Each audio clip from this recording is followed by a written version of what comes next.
Remember me now. Right now. Remember me now. What does Trans Day of Remembrance mean to you?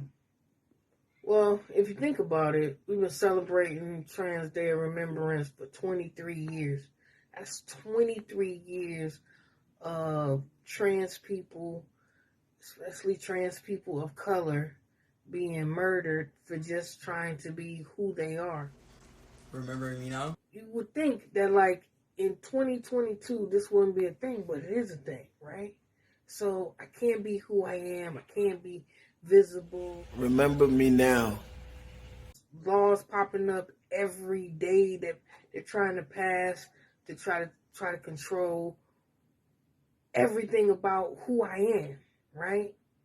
I shouldn't have to worry about my personal safety. I should be able to come and go like I should be able to come and go.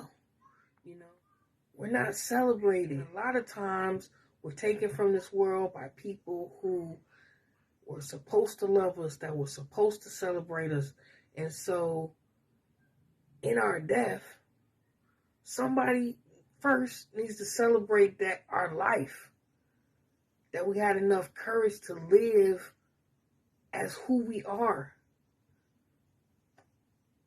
Two, somebody needs to speak for those who are no longer here that can speak for themselves.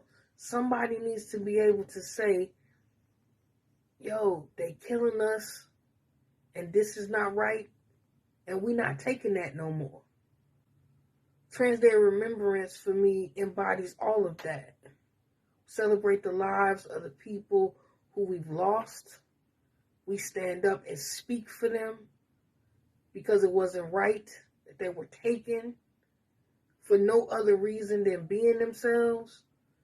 And that's why Trans Day of Remembrance is important to me. Trans Day of Remembrance. Do y'all think people really getting it? One can only hope.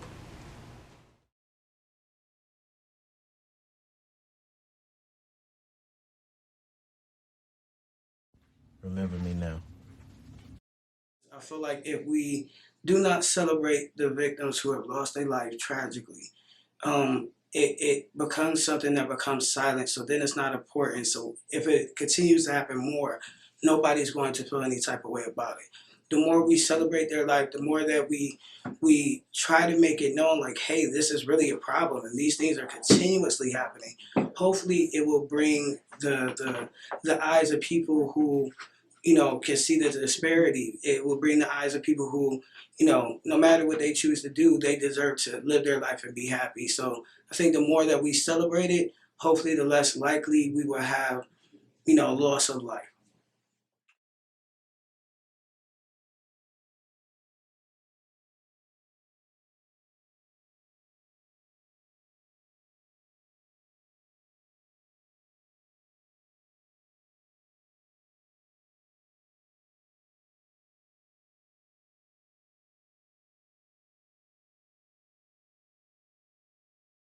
How so often Transgender Day of Remembrance is a room full of white people, leading white people, crying about the possibilities of their deaths, when that is not as much of a possibility for us as white people as it is for Black and brown folks. And so, I think especially Transgender Day of Visibility, like, lives have to be celebrated, and in particular living Black and brown trans lives out loud has to be celebrated. It has to be central to those days. Where people can actually see that we do exist, where the things that we have went through, also people that lost their lives, whether it be to suicide or murder, everything that trans people go through. So it's just the ability to have a time to remember that, just as other people have time to remember other things like Memorial Day, Veterans Day, and everything. It's important to understand a people that gets abused and beaten down in so many different ways than the average human being. It has a lot to do with educating and paying respect to the works that people do within the community. So, for a greater purpose, and that in itself is why it's important to me. Possibly millions of trans people who have died either by murder or suicide and stuff like that. And to not remember them is disgusting. You should obviously be remembering them. Like, there's Veterans Day, and people normalize that, so why can't we normalize Trans Day of Remembrance? Remember me now. For me, it's just the ability to like remember and celebrate. I don't want to say mourn because we celebrate these people and their lives and what they went through, and we share that information. And it's nice to see, because I think sometimes, like I know I do, sometimes I just get so involved in my life and everything that's going on, sometimes you forget about what really happens. And because we're in such a nice and safe community, it doesn't mean everywhere else is. And it's that ability to kind of take a step back and remember why it is we do what we do, and the ability to share those experiences that we're seeing all over the news and try and keep it from happening again. Trans Day of Remembrance is important to me because it's usually our brothers and sisters whose lives I've lost. They're in this struggle just like we are. It could have been any one of us. So it's important to remember those people. Those people are courageous just for being themselves, and to have their lives taken out by somebody else, they should be remembered as they are, and a lot of times the media doesn't depict them. So it's up to us to make sure that they're remembered in our community and they're depicted as the people that they are, not who the rest of the community or the rest of the world sees them as. They're not to be like misgendered in media and stuff. We don't do things like that. We like to uplift them and, make sure they remember, how we know them and how they truly were. And it's important to, without a lot of those people, Trans Day of Remembrance, a lot of us wouldn't be here, National Day to recognize those that need to be remembered, and I feel if it's a national day, it's for those that need to be remembered, and it is already those that are here now aren't even recognized, then that should all go hand in hand. But again, that's where Visibility Day goes, but one day doesn't even account either, so you just make them all come collectively and make sure you touch every fact and everything for every trans day that we have to us. You try to fit in the visibility, you fit in the remembrance, you fit in the awareness, so. I feel as if it should be a national holiday, honestly, because we have Memorial Day, Veterans Day, where people have fought for this country and have done all these important things for us to be sitting where we are today. We should be able to walk the streets as we are and not have the fear that we live with every day. TDOR is for those who have fallen before us and after us, and right now, every day, someone gets brutally murdered for living their authentic selves and being who they are, and for loving people like us. You have some people who would run away from certain situations, and you have other people who are going to stand their ground and fight. And so with that being said, if we constantly run away from things, we're allowing people to like kind of almost put us in a corner and put us where they want us to be. If we stay and fight, it turns into a situation of now we're even discriminated against because of that. I feel like as far as our community, the ideal is that we need to stand up, we need to be seen, and I think that is the only way to officially start the change that we want. Remember me now. To me, it's important because of the journeys that every single individual under the umbrella of trans has been through. It brings so much feeling and equality and different perspectives all under this one roof. And it paints a beautiful picture that everybody can see. And it is like you look at it and you're like, wow, that's amazing. That different people from different sides of the world can come together on a unified voice. Like, sometimes I think about like being visible and how really being visible has like changed my life. Do you feel like being visible has like changed your life in a sense in regards to your transition? Yeah, for me, yes. I've actually had people reach out, ask questions about my transition, some of the changes that I've gone to physically, mentally, emotionally. It's been good to share my experience in my transition and be able to be open and honest about every part of it, the good, the bad, the ugly. To be able to just talk in general about it and not have to feel like I have to hold it anymore. Riley, I'm a trans guy, and my pronouns are he. I am a trans youth. I'm still under 18, so I qualify as youth, and I'm proud of it. I came out when I was 7, very young. I was in 1st or 2nd grade, and I started homo blockers when I was 10 or 11. I've been on T for almost 3 years. December 5th is my 3rd year anniversary. When I first came out, my parents were like, okay, we're not surprised. And very instantly I got a chest binder. They started exciting me. I got male clothes. And then when I started T, it was like a whole new thing. I was like, wow, my voice is deepening. I'm starting to grow a beard. All this hair is going on my body. It was amazing.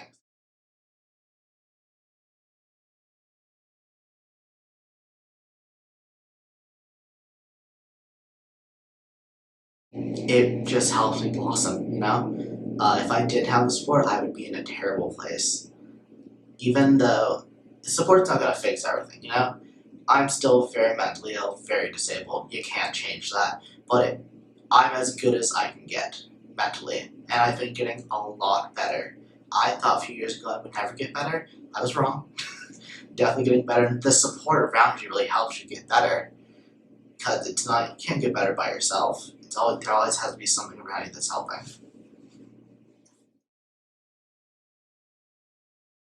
I first came out to my sister Rebecca. She herself is bi. And I was like, and I knew she was bi from a very young age. I was like, Rebecca, I'm trans. She was like, okay, love you still. And I was like, cool. And I came out to my parents and they support me. My dad literally said that he'd hurt someone if they tried to hurt me. He's not afraid to do that. My mom, not afraid to do that. My sister, not afraid to do that. They support me through and through. They've never not supported me through something I've done. Like, they support me through my piercings, my hair stuff, me being trans, me being bi, all this stuff. They've always supported me. I'm black, I'm trans, I'm bi, I'm disabled. I'm a real good target to get hate crime. And severely chronically ill. I have vasovagal syncope and orthostatic hypotension, which means that any position that I am, I have the possibility of fainting, which is terrible. Hitting your head on the ground is not very fun. And there's the pre-fainting, which is called pre-syncope, where you're dizzy, you're lightheaded, your eyes go blurry, your ears start ringing. That's terrifying, so it qualifies as disability. I also have HSD, hypermobility spectrum disorder, which means my joints are very stretchy, and it causes dislocations, subluxations, which means partial dislocation, and it just causes a lot of things in my body to not work as well. On top of that, because I have HSD, I have a lot of stomach issues because my collagen just doesn't work properly, and there's collagen in your stomach that keeps it going. So, because of my stomach issue, I vomit every day, which obviously disables you. You can't function properly. So yeah, that's what I mean when I say I'm disabled. So I have those things that I can't do, which I'd love to do. On top of that, I used to be a professional figure skater for 6 years. I've been in competitions, I've been in all that stuff. I have like 50 gold medals. I have tapes of my stuff on disc. And I had to stop quarantine, I had to stop skating, but I want to get back into it. Now I can't anymore, so I don't have the ability to thrive in that way. I mean, trans visibility means to me that the trans community, either non-binary, transgender, all that stuff in between, people seeing it, people accepting it, and people knowing about it, and then like having the ability to help with that community.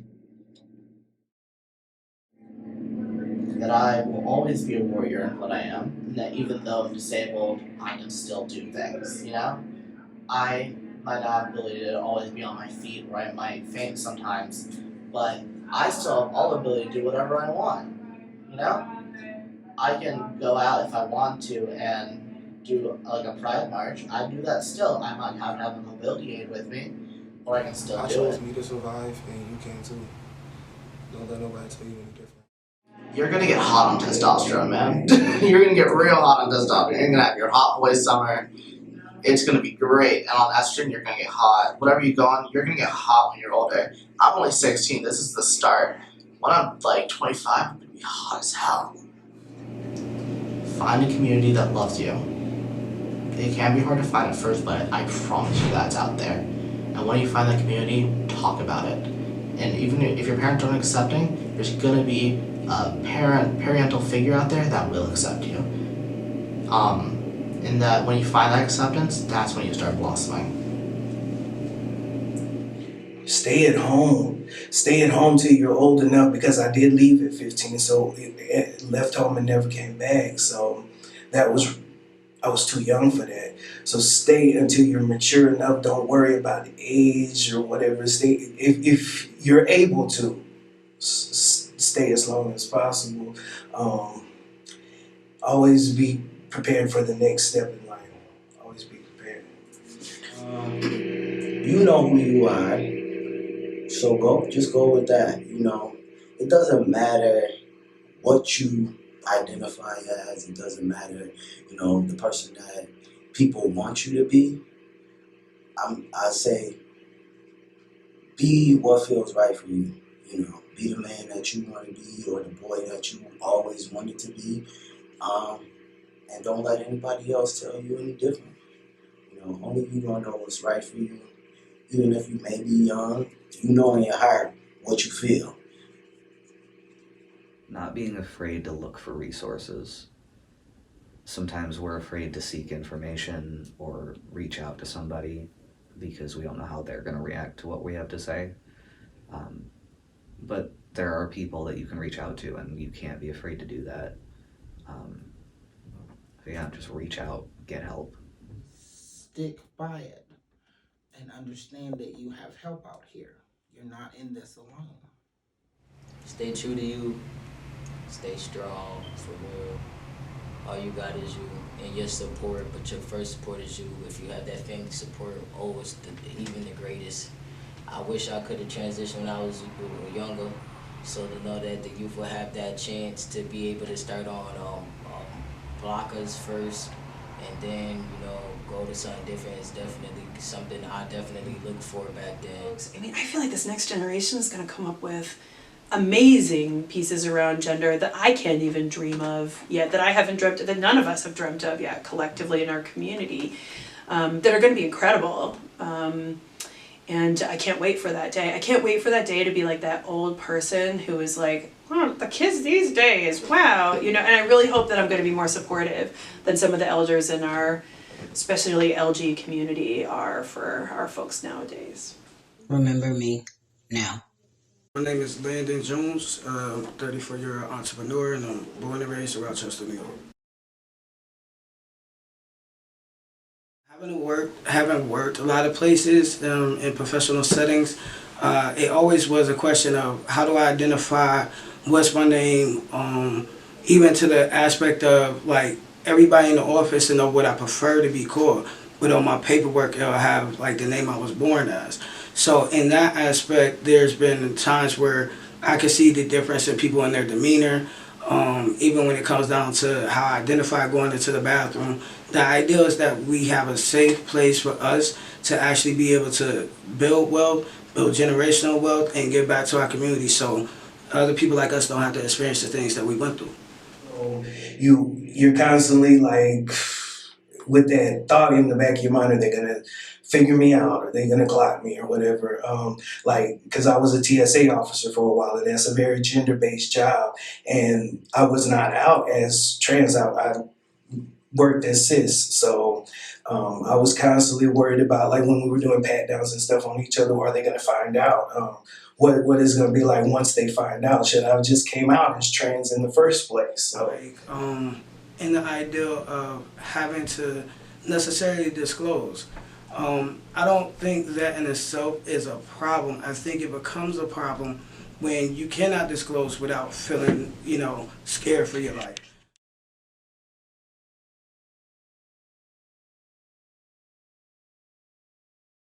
Remember me now. Remember me now. Me, personally, I think it makes me a little bit more emotional.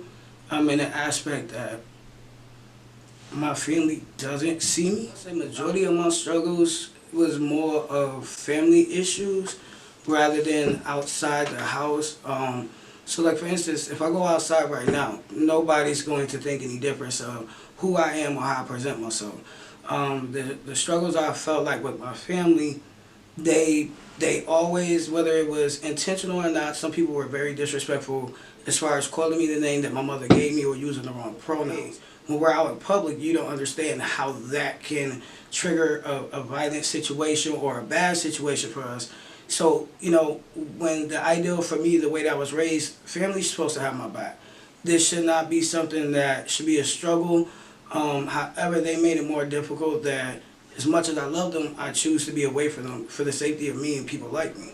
To a natural place, I also have to remember that I'm still a whole person, I'm still a human, I still have feelings, I still have emotions, and so we feel what we feel. Nobody wants to be abandoned by their parent. Nobody wants to feel like their parent don't love them, because at the base level, this means to me that you're transphobic. At the base level, you're not accepting me as your child. You don't like trans people. Because my heart still beats, I still bleed red. What I eat don't make you shit. What you eat don't make me. So the issue that you have is I decided to come out again. You didn't like the first time, and now you don't like the second time. And so now you don't want to deal with me because of that. So it's not that you don't understand, you're not even trying. I've offered you conversations, I brought you to counseling, I done wrote you letters, I done did all this stuff for you to get an understanding. And here was safe over there, you know what I'm saying? I said, I don't feel safe in your home without someone who's gonna protect me. Because if I get over there and I'm in your house, you feel like your house, your rules, you can say what you want, treat me how you want. I need somebody to keep me sane and centered so I don't respond, because you've done this before.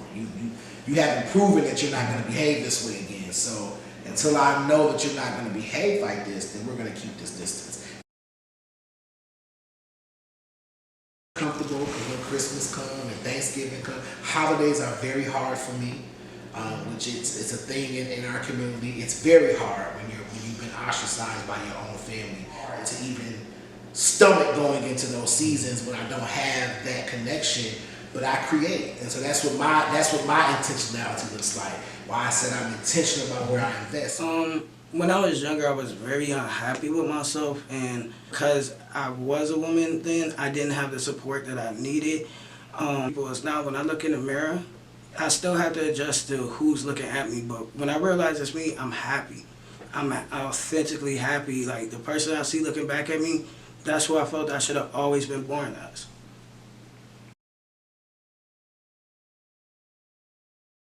Investing, we talk about integrity, we talk about what's intentional. Self is really intentional. If you don't put yourself first, ain't nobody ever gonna do it. For the Trans Day of Remembrance, just things we go through that we know it could lead to things worse, and we could be in them spots. So that definitely hits me every time I get into something with somebody about why I'm so proud about who I am. Because staying hidden that still don't help people, and being out and proud about it, you're hating. Like, I don't think that for me, when I started to transition and I decided to live like my best life, I already knew in my mind, I already knew just period, that I could never transition to be a cisgender man. That's never anything that I wanted to do. And I think that there's always a misconception in that, and I think that that needs to be said and people need to understand. There are a lot of things in this world that I can be. I can be whatever it is that I want. I can be whatever it is that I say that I'm going to be. But even with all of surgeries and medicals and mentals and just however your transition looks or not having any of those things, one thing that I'm never going to be in life is a cisgender man, and that's not what I've ever decided that I wanted to do. That's not a race that I'm running. I'm not like, I can't wait until the day that I'm a cisgender man. Like, I'm never going to be that, but I can be the person that I create and the man that I create.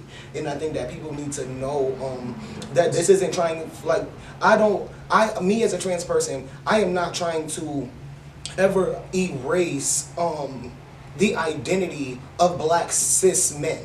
Whatever that identity may be. Good point. Whatever that identity may be. My name is Deanna Devon Richardson Walker. I am a black trans woman and lives in Rochester, New York. I am originally from the Bahamas. That's where I was born, but I was raised in the States my whole life. I like to think of myself as a diamond. I have a lot of facets to me because I'm a trauma child, so I've been through a hell of a lot in my life, but it has opened my eyes to the possibilities of, like, living life. Being raised on, like, hurt, resentment, misunderstanding, like all of the bad stuff in the world. It gave me a pivotal point when I became cognitive and old enough to make my own decisions for myself, to lead foot first with love and understanding and education, you know. So nobody else, like, when I encountered people that have been through what I've been through, I educate them, show them how to use different, like, coping skills and stuff to better their lives. Before, being a trauma child puts you in a bracket that allows you to see things from a different perspective. As long as you care about that perspective, it allows you to identify with different individuals that you meet on a daily basis. Like, there's no one that you can't meet that you don't have something in common with.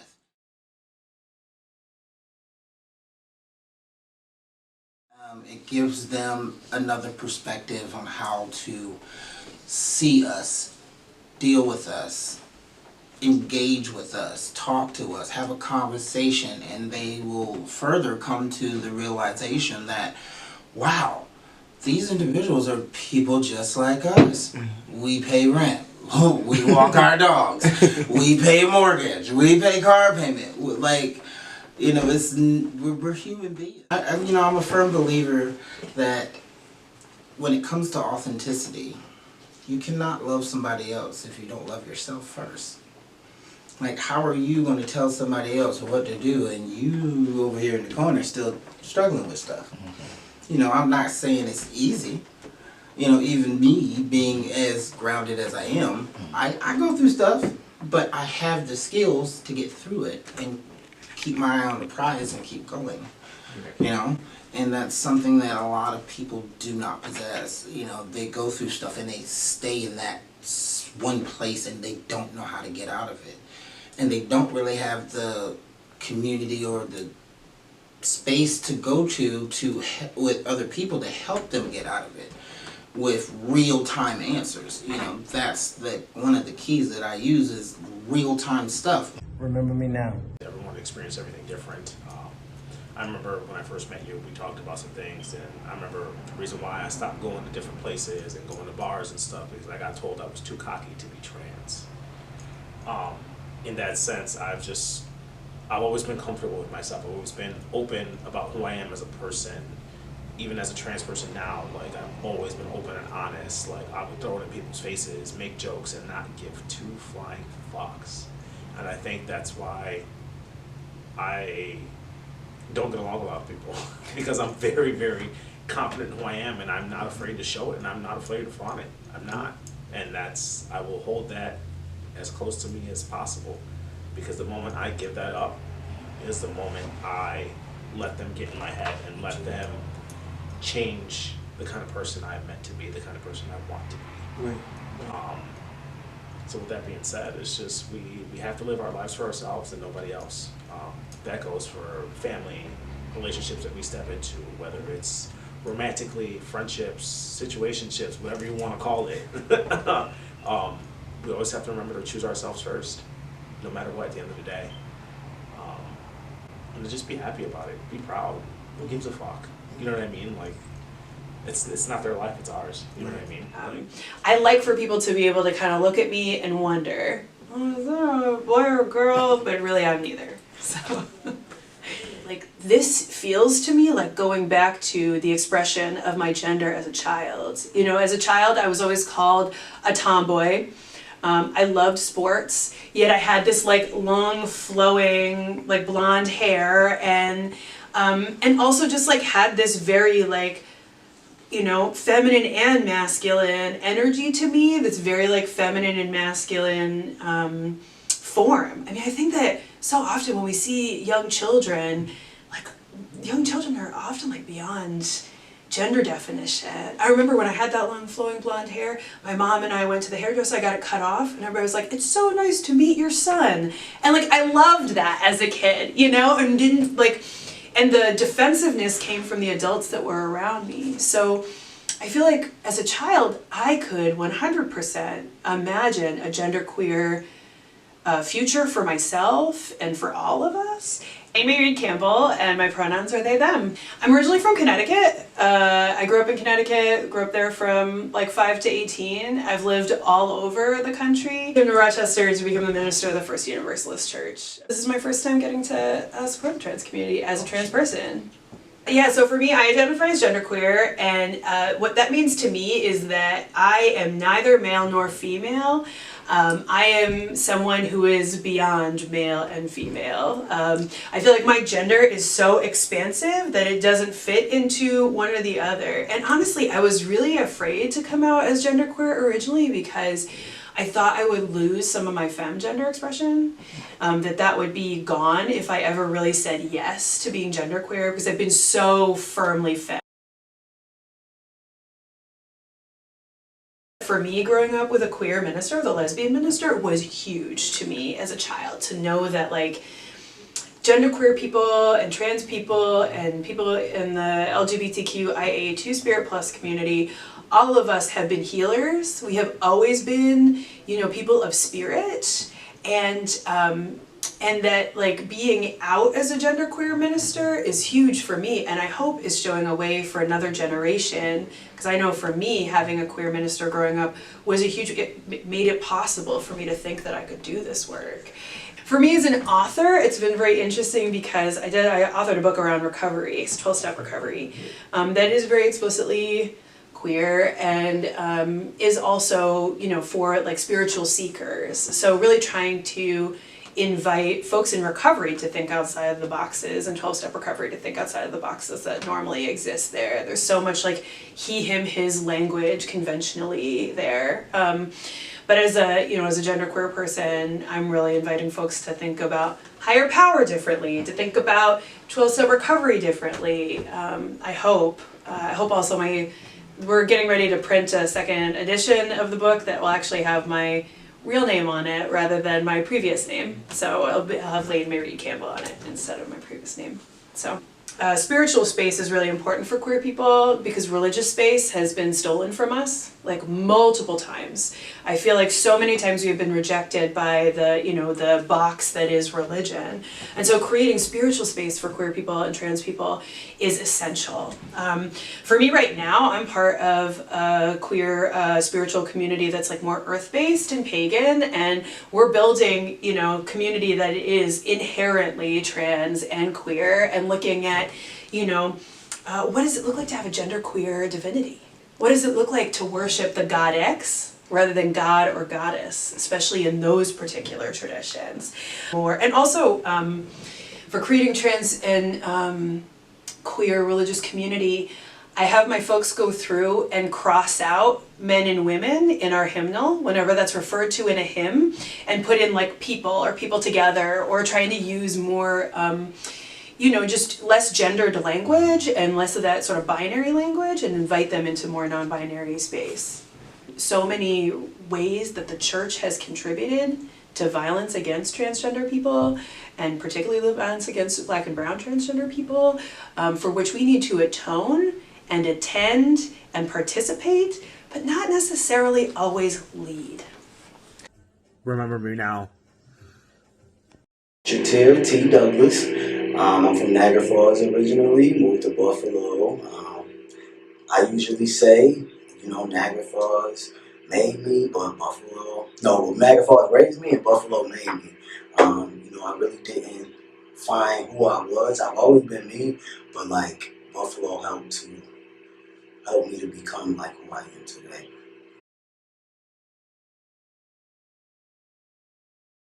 I work at the Pride Center of Western New York, senior linkage specialist, which is basically I link to people to anything that they might need in the community. I'm kind of like the middleman, the plug. Whatever you need, you come and see me. If I can't get it for you, I can try and find you a place that can get it for you, or a way for you to get that. Always had a scene here, LGBTQ scene. I moved here in 2006, so I've been here for a while. I found a lot of support here. I found my mentor here. My mentor is the transgender griot of Western New York, and from her, she helped me to learn about trans history. She helped me to learn about political stuff. She helped me to learn about health. As far as being in the transgender community. So I had a lot of support from her. I always had the support of my family, so I was blessed with that.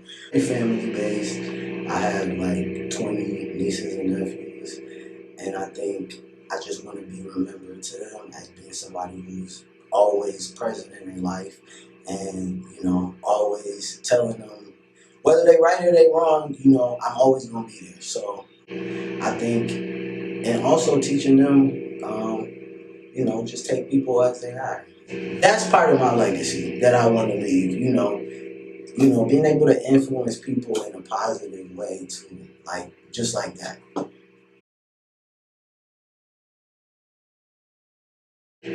I just always been me, and I think at one point I was like, well, damn, I'm getting older. What do I want that to look like?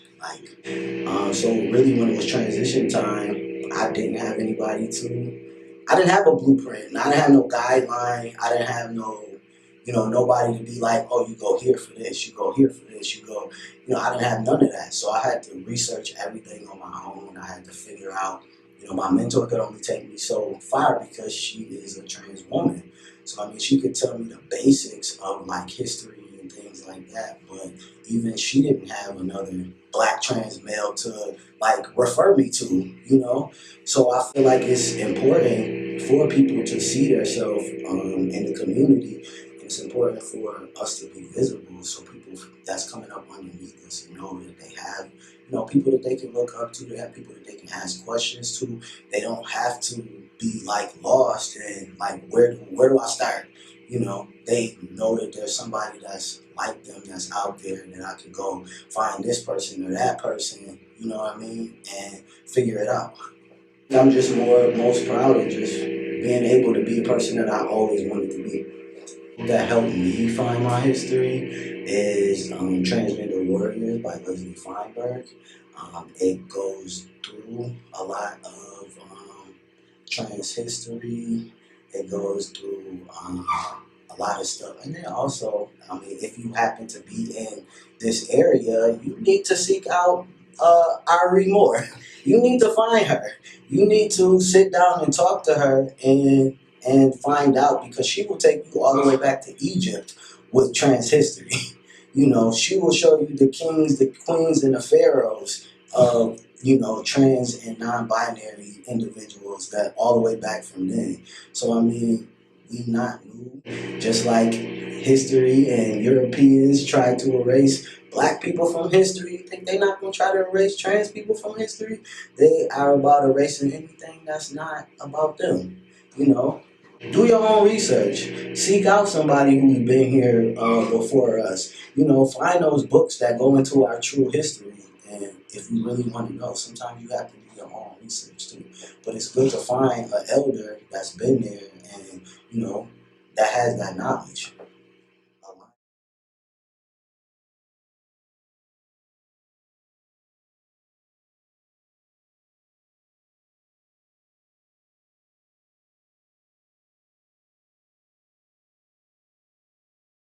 I've been thinking lately about how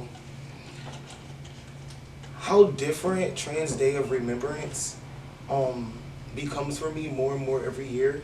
Like at first it was like, you know, like just building like the flyers for the events and, you know, going through and reading all the stories on HRC and then just imagining like how many stories don't make it to HRC because people are like dead named and like misgendered. But like this last 2 years has been completely different for me, especially like with losing like trans siblings that like I knew like from our own city. Like it still blows me that like, you know, like we just came up on the 1 year anniversary for Joviana. It completely blows me that like, you know, like my big sister is like no longer here with us. And then even this year with Devon, like it's just like T-Door always punches and hits hard, but like I feel like it's cutthroat for me right now. With it being so close to home and being right here, and wanting folks to, you know, like always remember Joviana, like always remember Angel Lane, like always remember Devon. And then like the legends that came before, I think about Miss Kiki, I think about Fatima, I think about Jaylani. It just, I don't know, like I feel like T-Door always just reminds me, on top of the fact of like every day reminds me, but like that it just could have easily been me. Well, she was a spirit. Me and her hung out every day for the first 10 years of my stay here in Rochester. She further became one of my best friends. And I know she struggled with a lot of stuff. She had a heart of gold. And her smile just lights up any room. She was a ball of fun. And I miss her every day. She was taken away too soon. She had so much more to accomplish in her life. And, you know, I kind of feel guilty every day. Like, what could I have done more? Or how could I have been more of assistance to her? So I kind of feel like I would let her down a little bit, but I know she wouldn't want me to feel that way because she knows her. She was a little stubborn, but I still loved her.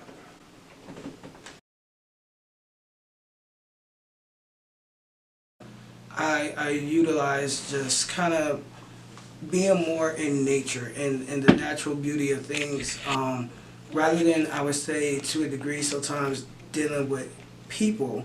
I just go see nature, and just find the beauty in nature and how it applies to us, and literally take that and use it to still be positive, to not be angry, because anger is only going to get more anger. And so with that, it's just you it's like you grieve over it, you process, and you deal with it, and then you go out there. How do we prevent these things from happening? And that's, for me, that's all I can do. Remember me now. We're celebrating the people that we lost. Just because they're gone doesn't mean that there wasn't a story behind their life. Yes, their life is lost and we will forever miss those people, but we're going to use those stories to push forward and make sure that that does not happen and isn't going to continue to happen.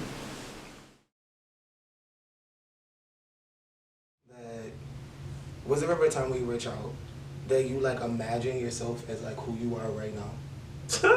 Boy, I used to have dreams all the time. Man, I always had dreams as a kid, and I couldn't figure out why. I never, like, I did therapy when I was a kid, and it didn't work out for me because I didn't have anybody I felt comfortable enough to out loud say like something's wrong. Well, not something's wrong. I'm different. I don't know how to get where I need to be.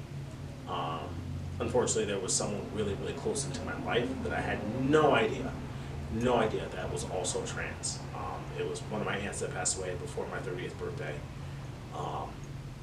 She used to wipe my ass, take care of me, all kinds of shit. I had no fucking idea. I always wondered why she didn't have kids. Well, I found out later why we didn't have any cousins or anything like that. But you know, if I had known ahead of time, I feel as if things would have been a little different for me in that aspect. But I'm also not that mad about it, because if I didn't go through the things in life that I have and seen the things that I've seen and gone through the struggles that I have, I wouldn't be sitting here right now. I'd probably be dead in the box somewhere before I was 21. Right. Agreed. So. No, I can honestly say when I was a child and I was cognitive about myself, I was still in my growing stages.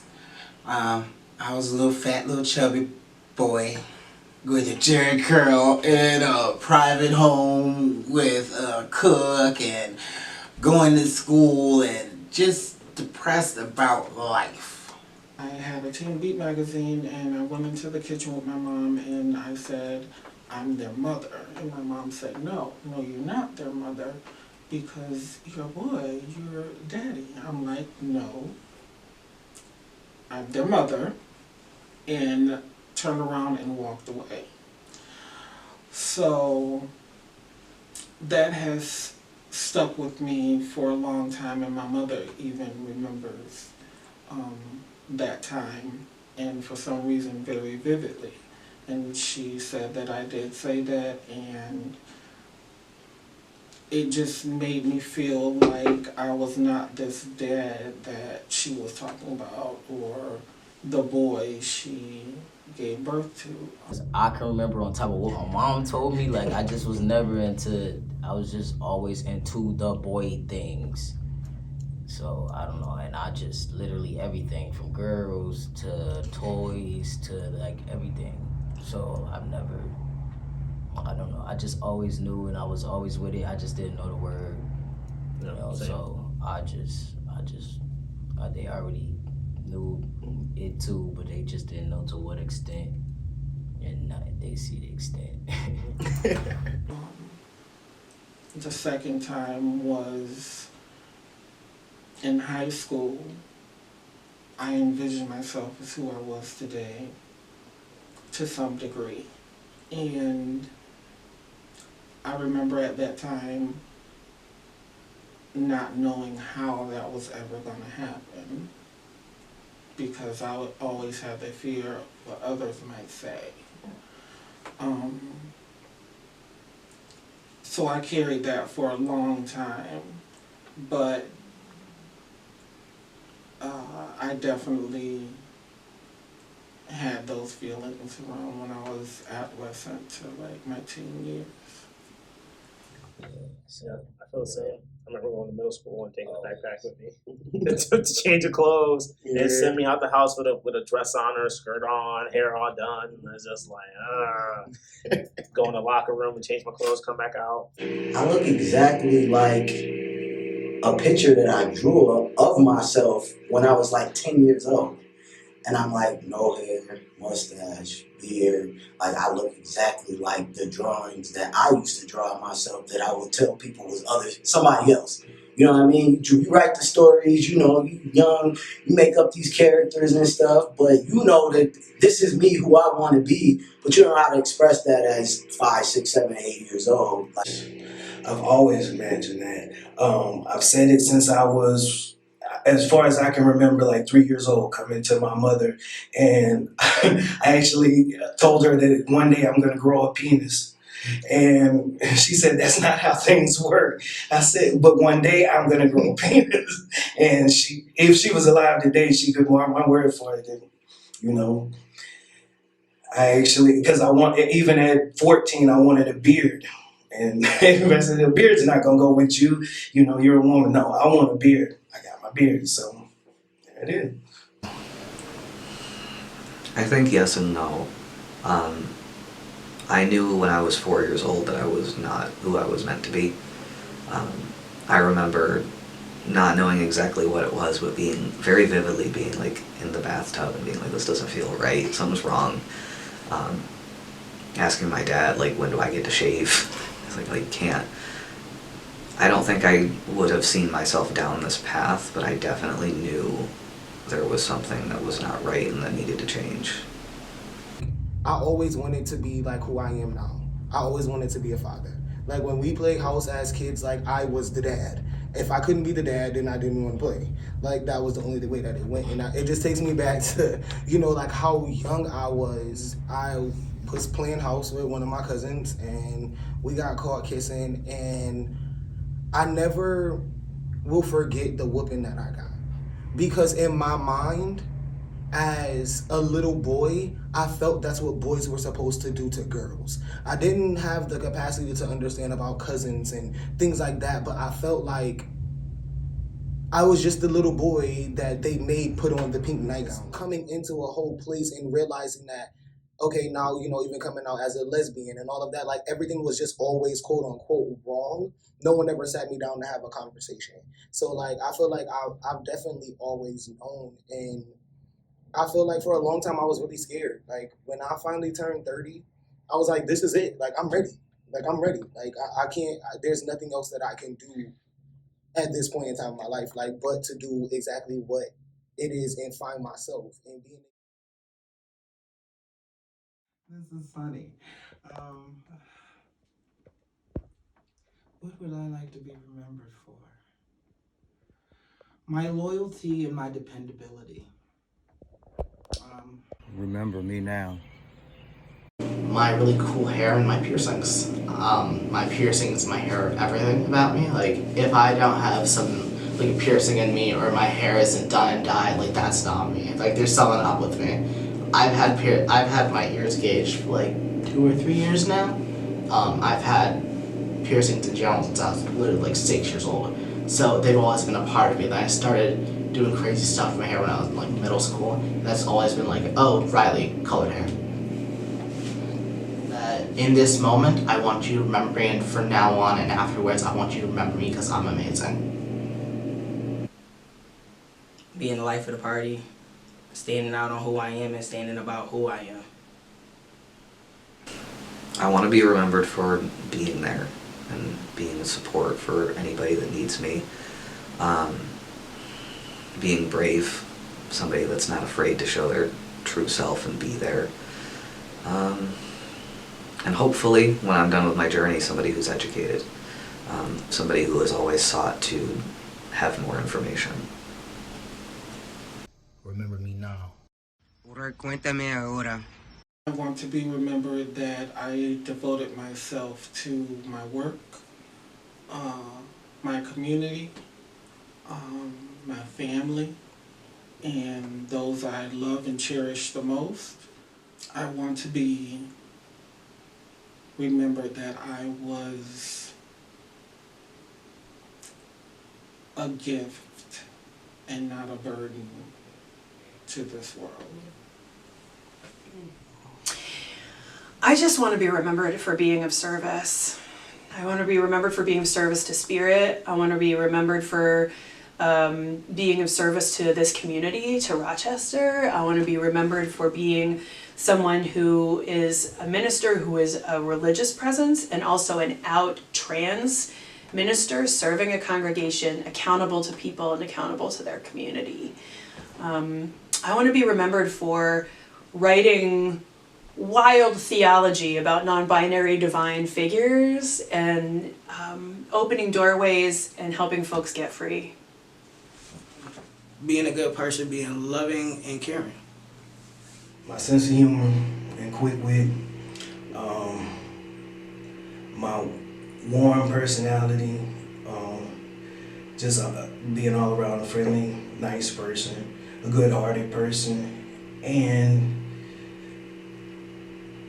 to show people how you can make it, you know, how strength can push you through. You just have to be strong. And I want people to know that they can be strong, that it's in everyone. Remember me now. So my name is Michael Cavan, pronouns are he, him. Some advocacy work outside of my job. I'm going to school for clinical psychology. The dream to eventually be that I would open up like an LGBT clinic, specializing in, trans support and anything like that. I came out socially about 10 years ago this year.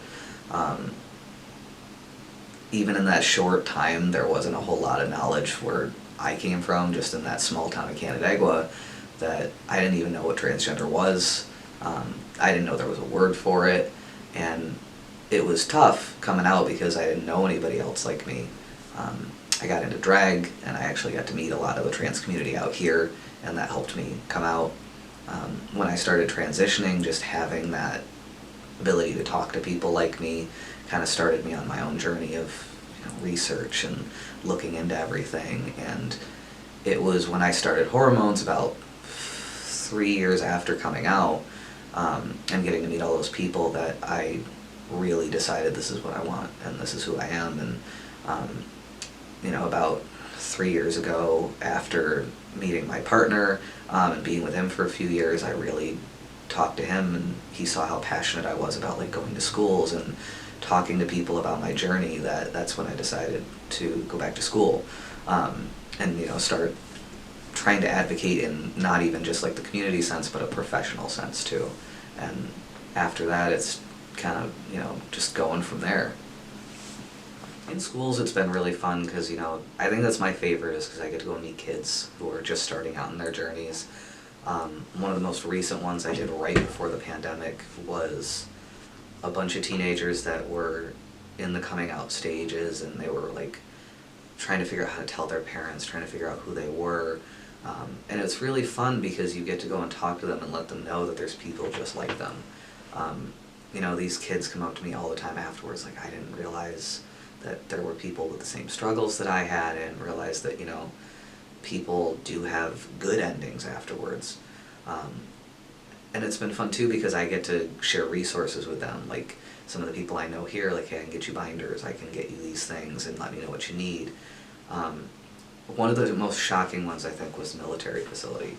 One of my friends who was in the Army had me come and talk to all of their surgeons and doctors, and basically explain to them, like, what is the care that we need after our surgeries, what entails with the surgeries, what paperwork do we need, and then how do we support them. And I think it was right about the time when the military ban was happening, so it was kind of cool to go in and see there was still that support.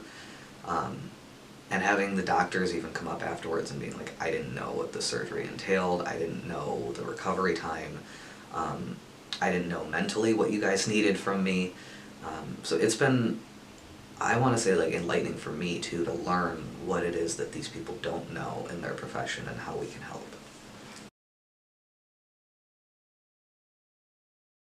I know that when I came out, there wasn't anybody out there that I could talk to. And even in that short 10 years time, it was like only people who are mentally, sick do this. And I think one of the things that really sparked me was, I don't want people to go through what I went through when I came out.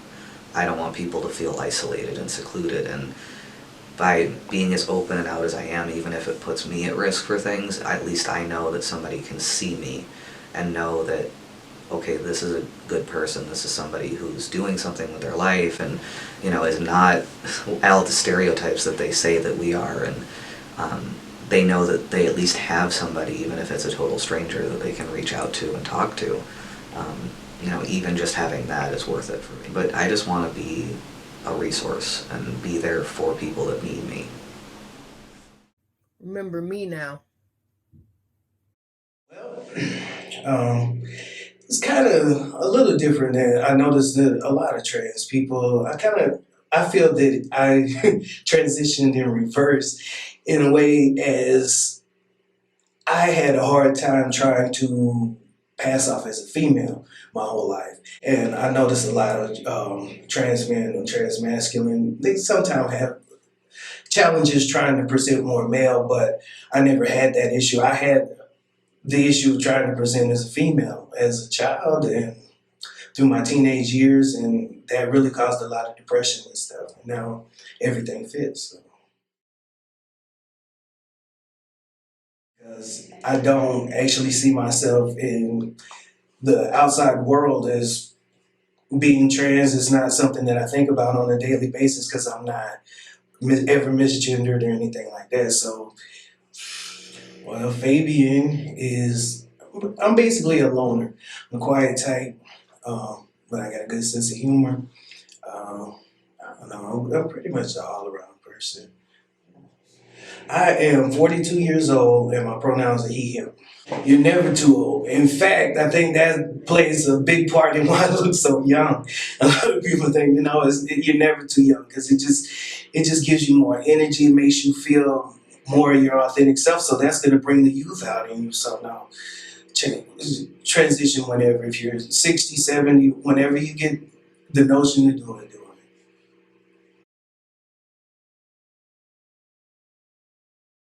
I was 37, almost 38. I had just turned 38 actually. Because I couldn't front anymore. I couldn't try to pretend to be a female anymore. So I had to, and I was getting older. So it was like I look at it like the first half of my life, I lived this one way. I gotta be Fabian now. I lived as my dead name for half of my life. The second half of my life is Fabian. This is my birth now. Be ready for a whole lot of changes that no one tells you about. That goes on with your body and your mental and emotional state. Because it also changes your state of mind too. So you got to be prepared for that. For a lot of different changes you wouldn't even imagine going through. Things are going to be difficult because it's life, but you have to make that first step and go ahead and pursue what makes you feel right, because your mind's going to tell you, your body's going to tell you what you want to do. You got to go forward with that. It's just do it. Don't be afraid. Remember me now. I didn't even know what transgender was, let alone what transitioning was. I kind of figured that out as I got older. I'm 27 right now. I'm just starting to transition 2 years from now, which is kind of bugged out. I wish I would have knew more when I was younger. To learn what it was and to learn who I was amazing. Because I'm like, okay, there's something I can do about this. I can change this. I can fix this. But I'm going to fix this. I'm going to be who I need to be. Yeah, I have an 8-year-old son that's like my identical twin. I did have my own kid. It's an adventure. It's a lot to take in sometimes. He actually finally understood what my transition was. Just for him to understand who I was and what I was going through. That's the only thing that was important to me. So everybody was more so worried about what's going to happen with my kid while I'm doing it. And I'm just like, we're growing together. We've been growing together this whole time. I had him at a young age. So I'm like, as we continue to grow, we continue to learn each other. He really don't know me. I know him. So I'm like, as through time, he's going to get to know me and we're going to get to learn each other. So to make it a little easier due to the fact that we are growing together. Like, as long as you grow with your kid and you show and you talk to them no matter how the situation is, because they're going to run into ignorant situations. My son, he's yelling mom and I like a whole boy. Imagine school. Kids about to say all types of stuff. So no matter what, you make sure your kid understands what it is, what's going on here, and how to feel about it. Family, it's real iffy with the family situation. Like, it took a minute for my mom to come around, but I could see that she is coming around. My dad, he's a back and forth individual, but he is there. I am the 6th out of 7 kids, so I have a big family. And yes, we all look out for one another. They have been calling me crazy and trying to come to my house and bug me. No, I don't got time for it. It's a lot, and they're a lot. They do show love no matter what. Do they accept the whole situation? Not all of them, but they still love me no matter what, so I guess that counts. I know some people do get pushed away from their family, and mine haven't done it. I've always been me. I couldn't help but be me. Everybody didn't get it. I think my family got part of it, and that's probably why my middle name is Unique. I've always been a unique individual. I stood out a lot, and I was always strong on what I believe in and what I wanted to do no matter what. I don't really look at it as trans. I was meant to be the man I am, and I am a man. No matter what the definition is or whatever anybody put it as, I'm that man. And I think that that's one thing that I learned as a trans person. Like, I don't have to live by the definition of another man. Like, my dominance, my masculinity is not defined by the next man that I'm sitting next to. So I definitely think that, like, that's really important. Still be you, always be you until the end, because that's all you really got is yourself until the end.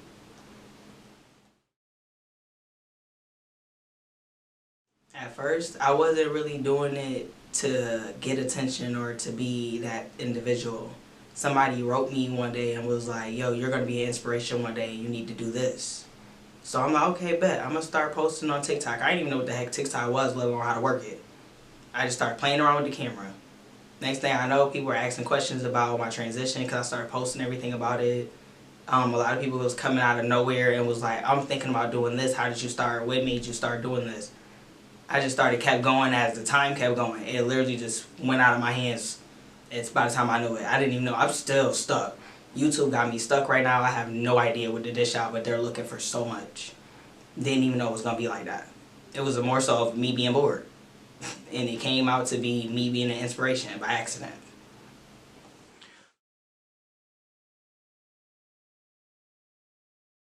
Remember me now. To me, I think remember me now means exactly what it says. You know, we're pushing for something different. We need to remember those that came before us and remember the people that are taking place in this now, years from now, when hopefully things are a lot better and pushing to continue to be better. To me, it means to give me my flowers now instead of waiting to throw those flowers on my casket. Celebrate me now while I'm alive. Make me visible now. Remember me, love me, respect me while I'm here, before I'm gone. You know, appreciate the person that I am right now. So you don't have to say kind words about me when I'm not here. Let me hear that kind words now. Let me hear your appreciation while I'm here. Giovanna's a friend, Giovanna's daughter, godmother, niece to a number of people in my community. Healthcare professional, current nursing student to elevate my healthcare career. I'm also a self-published author.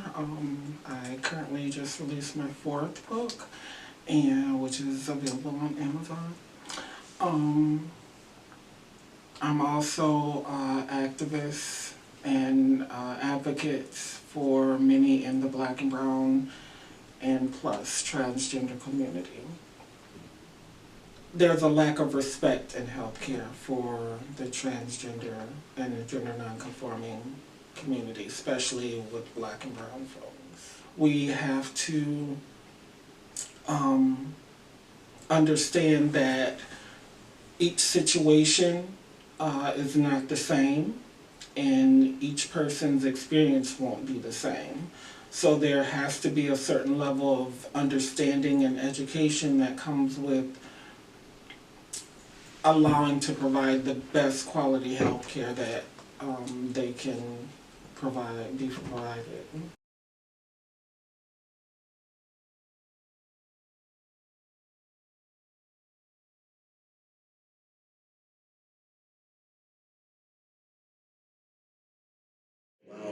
More health care for trans men, adequate health care. They seem to group us all as if we are all one entity, which we're not. You know, there are so many different trans men. They have different habits, they have different hobbies, they have different sexual orientations, and the fact that the healthcare system groups us all into one is really not helpful for us at all.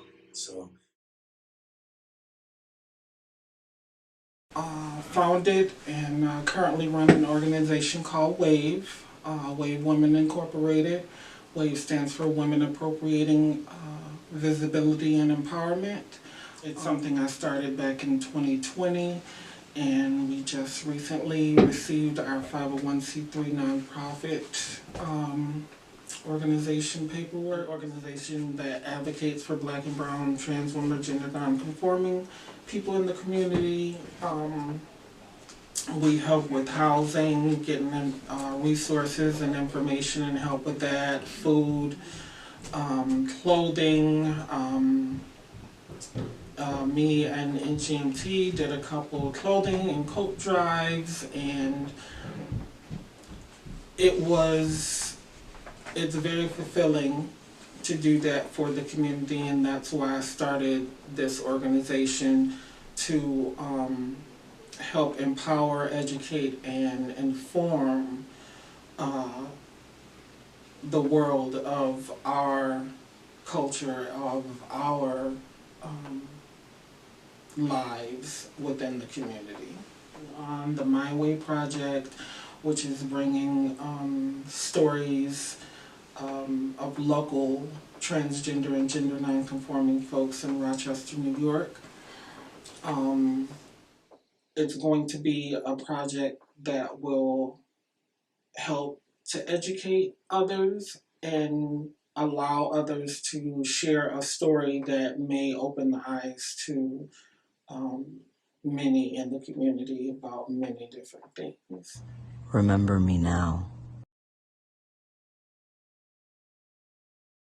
It continues to bring awareness to the hate crimes that we face. Not only does racism, exist due to color and ethnics, but to true identity. When I was transitioning, I didn't see anybody like me, ever. Never seen nobody that liked me on TV. I never seen nobody like me in my community. And I looked for that. And, I met a lot of trans women of color in the community, but I never met another trans man in the community, not from my community, and not even like on TV. It's an invisible, we're an invisible culture. Helps to guide and educate the future generations as what they can do to keep themselves safe or keep each other safe. It's very powerful. To be able to walk down the street and see you guys like, hey, what's going on? You know what I mean? Or even be able to see someone in their prime and be able to be happy and to show them support. It's a very good feeling, and I'm happy to be a part of this process, a part of this group, a part of this brotherhood, which is something that I never saw possible. Remember me now.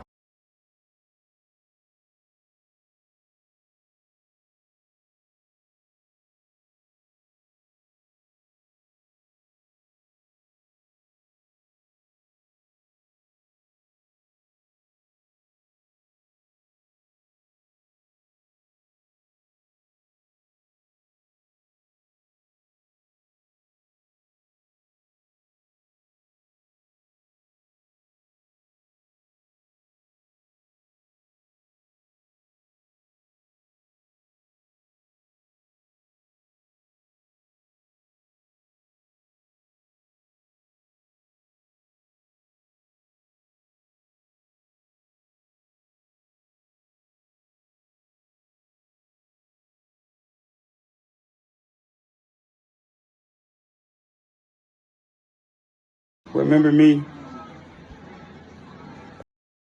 Trans visibility to me is about living my life out loud for folks who can't always do that, right? Because, no shade to anybody who can't be visible. That is survival for many of us, and that's had to be survival for many of us. I was trans and not visible for about a year before coming out, and a part of that was like my own process, my own journey, what I needed to do internally, what I needed to do, I felt like, to build safety. But for me to be trans and visible, especially as a minister and as a religious leader, has meant, not hiding who I am. It means being as gender expansive as I can in religious space, especially in spaces where we aren't usually invited. And also, I have to say, trans visibility has meant cost for me. It's meant some loss. It's meant there are some people who won't return my calls now. It's meant there are some people who are not going to be in conversation with me anymore as a religious leader because I'm out in trans now. And it's sad for them, really, and also sad for me. But I also know that like being trans and visible, I'm not abandoning myself. I show up for myself and I show up in our community often. It's crazy. When I was 7 to 10, I didn't think I'd make it past 13. Like that wasn't. I was like, nah, that's when I end. And now I'm like 16. I'm like, damn, I'm still alive, and I haven't cut in a year. I haven't burned in a year. I haven't tried to overdose in like 3 years. And like little me would be like, God damn, he got hot. He is what I wanted to be. When I was 10, I was like, I want piercings. I want them all over me. And now I have piercings, and that's what little me wanted. I'm finally being what I wanted. Remember me now. We exist. Trans visibility is important because it's just recognizing an underprivileged individual. It's recognizing someone, especially if you're Black, recognizing someone that has oppression in so many different ways that it can be a burden carried so heavy that it can break the person. Because it's who I am, and that's who a lot of us are. We need to be able to stand together. We need to be able to support one another. So basically who we are. Remember me now. It is a norm for me, so I'm just rocking it like something that I already feel it is, because that's what it is for me. And I'm not letting society define me, and I'm not about to halfway go by half of society's ways. You know what I'm saying? So that's just me on why I feel visibility is so strong. Even in yourself, regardless of whatever it may be, but this is, and I've always been visible, and it just literally took me up to this point to see how visible and how visible I am, how comfortable I am in myself, how in tune I am with myself, and to not care and just be loud and proud about it. So I like to see a lot of exposure from it. I like to see people do more research on Black and brown trans men and trans men all together. And I just like to see more visibility.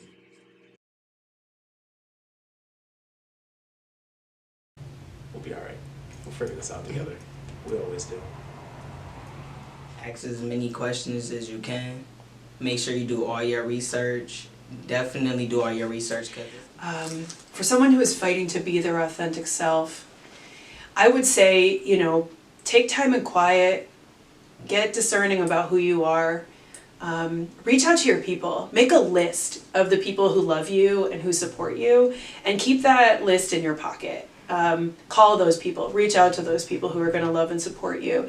If you don't have, folks that you have in your life that are loving and supportive, go to the internet, find some people, right? Find communities on Facebook, find communities in the ether and social media, and connect with those people. I mean, especially find other folks that are willing to be authentic with you. They don't even have to have the same experience as you, but find other people that are willing to be authentic with you, and who are willing to share from the heart, and who are going to be able to listen to you, because you're going to need those people to keep going in moments when it's really hard to authentically be you. You're going to need those people to come back to and cry on the couch with, and have that, have that relationship with. I would say find your people and be with them. For some organizations that might that do face-to-face. Don't be afraid to ask questions. There's never a wrong answer to any question you may have. You seeing this? I'm telling you, do not transition if you're not researching. Because even though I did my research to know that it can be done for me, I still would have liked back then to have someone that I could talk to back then the same way I seen someone for the sisters. We here, we always been here, and we not ever going nowhere. So you might as well get used to seeing us. We in the community, we at your work, we at your church. We in the police officers now, we firemen, we on TV. Not as much as we should be, but we are here, and Like, we're not gonna let you erase us no more. Remember me now. Remember me now. Remember me now. You have to pay homage to the people that came before you, because a lot of times we would not be here without those people. So it would be very unjust for us not to celebrate the people who lost their lives so that we could still be here. It's important for people to see the different faces within this community, and how important it is to remember them, remember a person while they're still here. Sort of like giving a person their flowers while they're alive. To continue to say their names and continue to let that light shine, because trans people do exist. We are here, and trans lives do matter. Remember me now. Remember me now. Remember me now. Remember me now. Remember me now. Remember me now. Remember me now. Remember me now. Remember me. Remember me now. Cuéntame ahora. Remember me. Remember me now. Remember me now. Remember me now. Remember me now. Remember me now. Remember me now. Remember me now. Remember me now. Remember me now. Remember me now. Remember me now. Remember me now. Remember me now. Remember me now.